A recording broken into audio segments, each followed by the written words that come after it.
Hello everybody and welcome to my YouTube channel. Today we're going to be looking at the beauty looks from the Paris Haute Couture week for spring summer 2019. So if you don't know what Haute Couture week is, I'd highly recommend just looking it up, but I'm just going to give you a little bit of a rundown right here, right now. Haute Couture is supposed to represent the epitome of craftsmanship and artistry and design, and the shows take place only in Paris because it is well known throughout the fashion community that you can only do haute couture in Paris, and that's where you do your shows during haute couture week. So we have just a week of designers showing their creations of fashion houses, just showing their looks, and these clothes are a great deal more expensive than the traditional designs you see at typical fashion weeks. Instead of just a few $1,000s, they can run into tens, sometimes even hundreds of thousands of dollars, and it's a lot of money to be looking at, and it's a beautiful experience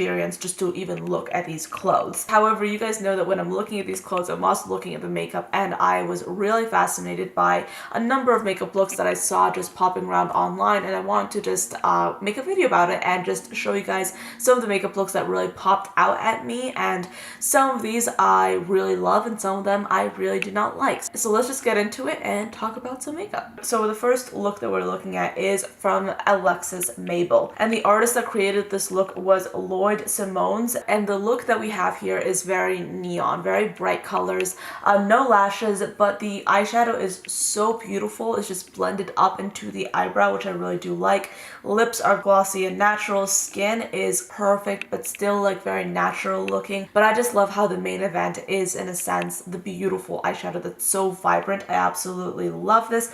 And I don't really usually talk about hair on this channel, but something that really fascinated me was the addition of these flowers along the hairline. And the hairstylist is called Beppe D'Elia. I'm sorry, I'm mispronouncing this. Almost, I can just say 100% I'm probably mispronouncing that, but I just love the hair as well. And I just feel like the two elements like just came together beautifully in this look. The neon makeup trend is actually a trend that has been popping up for quite a few seasons already. And of course, you guys know that I love color, so seeing it again, I really do like seeing neon makeup. So this next look is from Christian Dior. So this look, whenever I think of it, reminds me very much of Punk. The makeup artist Peter Phillips basically lined the eyes, smudged the eyeliner a little bit, but then added this like very beautiful like black line to the lower lash line, and I like the way that it kind of evokes like this clown-like appearance, but at the same time it's really broken up by this like edgy factor.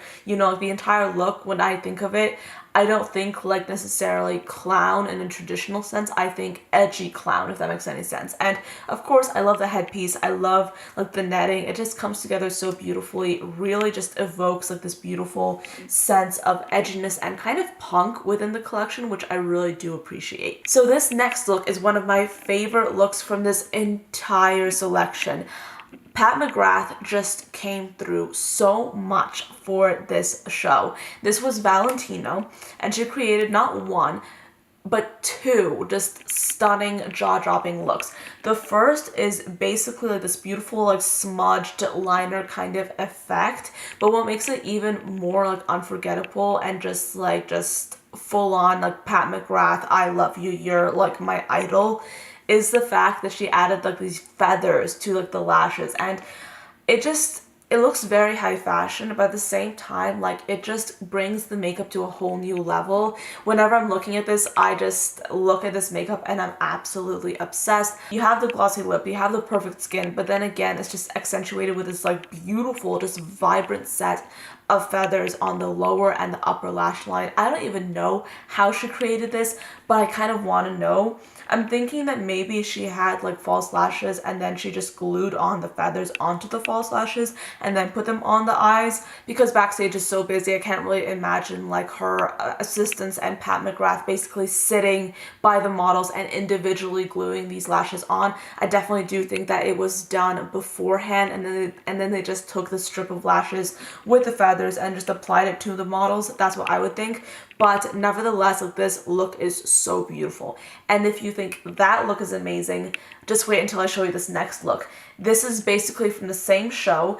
Pat McGrath basically painted these beautiful like pastel flowers on the models, and it just looks like a watercolor painting on a model's face, and it's just like, it just reminds me so much of the painting Water Lilies. I know it's kind of like, it's very different, I know, but that's kind of like what it's reminding me of.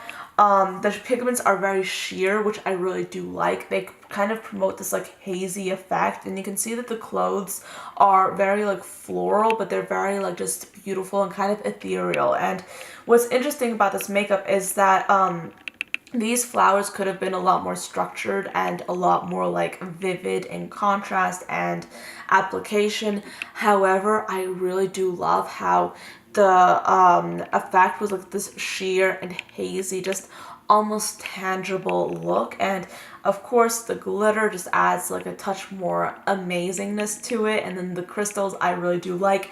All in all, this look and the feathers, like both of these looks from Valentino, absolutely jaw-dropping, so amazing, just completely representative of how amazing Pat McGrath is and how we all know her as just like this like just amazing artist. She just keeps surprising us all the time, and I feel like this is so representative of that. I absolutely love these looks. Like these two looks are just amazing, and I'm just blown away. So next I want to talk about a makeup look that I'm not very happy about. This is from Balmain's first Haute Couture fashion show in 16 years, and Olivier Roasting. Can't pronounce his last name too well, I'm sorry about that, but it's his first Haute Couture collection ever, and he is the brand's creative director. And basically, they created this makeup look with the makeup artist Val Garland. From what I can gather, the point of this makeup look was to really make the models look like they were like these statues. Like they were these marble statues. It was supposed to look very sculptural, very artistic. But the makeup artist and Oliver basically put together this makeup look which involved painting lighter models completely white, and then painting models of a deeper skin tone, or just models with a medium skin tone from what I can gather, completely black, like just completely ebony. And yeah, you can see where the controversy arises. And what's interesting is that I saw like a lot of like commentary online about like talking about the makeup look, just like dissecting the makeup look, talking about the fact that the lips were very glittery, blah blah blah blah blah blah. I believe the makeup artist has come out and tried to emphasize the fact that it was meant to be a very artistic kind of statement, that it wasn't meant to be racist in any way, shape, or form. And Olivier himself is of mixed race. He was actually adopted, so I don't think it was done on purpose. I just think it's incredibly stupid that a large fashion house like Balmain thinks that they should be doing this, that they can, in a sense, get away with calling this artistic, especially in a day and age where we're all very hyper aware of things that are going on. You can no longer just sit back and claim ignorance when you have basically this like influx of information coming at you about these issues, about people's like problems with this and that. And it's just, I think it was done in very bad taste. I think it was stupid. But anyway, let's move on to the next makeup look, shall we? This is from the fashion house Iris Van Herpen, and I actually wasn't like altogether impressed with this look, but I did want to include it because it is quite interesting. She basically had this like very bare, very like just clean makeup, not a lot of stuff going on, but the hair is like really pretty because like they have like this very long fringe, but then the tips have like these primary colors just on them. I think it's really pretty. I don't think I really am like obsessed with this look. This is interesting, but it's not like amazing in my personal opinion. Now, Pat McGrath also did the makeup for Givenchy, and although I do not like her Givenchy makeup as much as I do like Valentino's, this was also really pretty as well. She basically did this like beautiful like multicolored but still kind of silver, I would say maybe holographic glitter like mask on the models. It looked so cool, so beautiful. I can only imagine how hard that was to take off. I'm looking at this article, and what she did was that she put like this silver makeup paint going all over the brows and eyelids and all over the top part of the face, and then on top she pressed like this loose platinum glitter, and it looks so opaque and so beautiful and just stunning. I'm just obsessed. I love it. For the fashion house Zara, we have another makeup look. I'm not really impressed by this look, but this is what I would consider to be a very classic, very timeless version of a makeup look. They have these very dark colored, like described as Merlot colored lips on the models with like a little bit of a gloss on top. Then the skin was very luminous, and then you have like a little bit of liner in the waterline of the models, and I think that's pretty much it. And then you have like the beautiful netting on the face as well. So I think that's a pretty good look.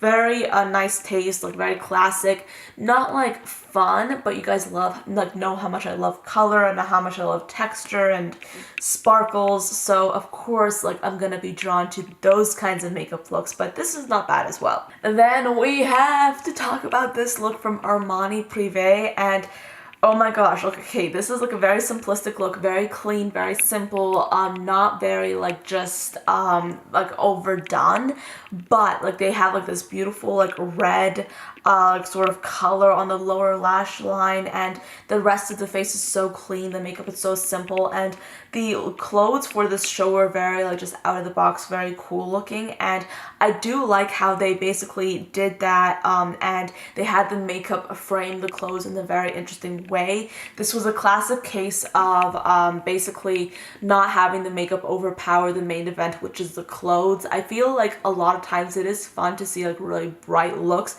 but at the same time, whenever we see pared down looks, I think that a lot of times it is essential because you have like very loud, very just artistic kind of clothing, and you don't want that overpowered by very just like in your face, like bam bam bam kind of makeup look, if that makes any sense. So I really do like this look a lot. I feel like if I was going to take inspiration from it, I would add a lot more, but I feel like this is a perfect collaboration with the clothes and the makeup itself. I love it, I really enjoyed it, and I think it's really cool. Now the next thing that I want to talk about is Chanel. Now the makeup artist for this show is Lucia Pica, and she basically came up with this very like interesting play on the traditional Chanel look, which happens to be like very smoky eyes and a very bright red lip, but instead of doing like a black smoky eye, she did this like turquoise smoky eye. And when I first looked at this makeup look, I wasn't like altogether impressed because I thought it was like a very black kind of smoky eye, but then I looked at another photo and I realized that it is in fact like this very beautiful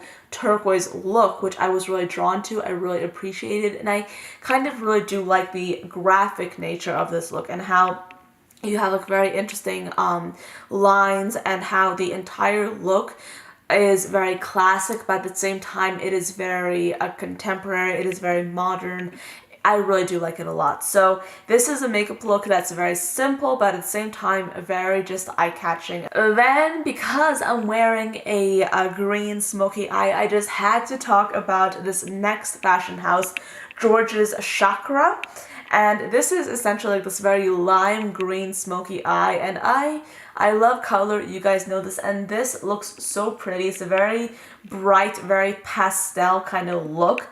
I love how they went all up into the eyebrows. I just think that sometimes it is just so much fun to just like break makeup boundaries, because one of the makeup rules that I do see quite a lot is you can't have eyeshadow on your eyebrows. But I kind of like how in this look, they just completely broke that rule and it looks so beautiful. You also have like this touch of yellow, which is also quite stunning as well. This entire look is something that I absolutely love. You have the blush, which is of course very appropriate for spring and summer. And then you have like this beautiful glossy lip. I feel like glossy lips for now are here to stay. And I feel like in 2019 in general, we will be seeing a lot of glossy lips. So what is my favorite makeup look or my favorite fashion show of this entire video? I would have to say Valentino, because Pat McGrath is literally my goddess. I love her so much. She is one of my idols. I think that she's amazing, and the two looks that she did for Valentino, whew, so good. I absolutely love them. But all these other looks I absolutely love as well. Some of them, like I said, more than others. Some of them I completely disapprove of. You guys probably already got the message, but all in all, I hope you guys enjoyed this video and found it interesting. Of course, there are so many other looks for this week, but I kind of wanted to stick with like the interesting ones, the ones that I could like just sort of get into the nitty-gritty with. So I hope you guys enjoyed this video. Thank you so much for watching, and I'll see you tomorrow. Bye guys.